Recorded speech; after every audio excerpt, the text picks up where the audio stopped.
વડાપ્રધાન નરેન્દ્ર મોદી 2 દિવસના ગુજરાત પ્રવાસે છે, જ્યાં આ દરમિયાન વડાપ્રધાન નરેન્દ્ર મોદી 25મી ફેબ્રુઆરીએ રાજકોટ ખાતે સૌરાષ્ટ્રના ઉર્જા વિભાગના રૂપિયા 513 કરોડના કામોનું વર્ચ્યુઅલી લોકાર્પણ કરશે।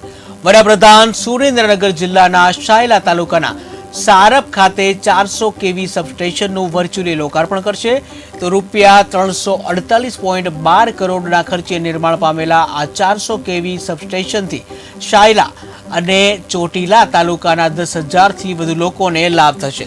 આ ઉપરાંત વડાપ્રધાન નરેન્દ્ર મોદી ભાવનગર જિલ્લાના સનેસ ખાતે આશરે રૂપિયા 87 કરોડના ખર્ચે નિર્માણ પામેલા 21 મેગાવોટના સોલાર પાવર પ્રોજેક્ટનું પણ વર્ચ્યુઅલી લોકાર્પણ કરશે। તેમજ રાજકોટ, અમરેલી અને ભાવનગર જિલ્લામાં 66 કેવીના વિવિધ 10 સબસ્ટેશનનું વર્ચ્યુઅલી લોકાર્પણ કરશે। આ પ્રોજેક્ટ સાકાર થવાથી ભાવનગર, પોરબંદર જિલ્લાના ખેડૂતોને ફાયદો થશે।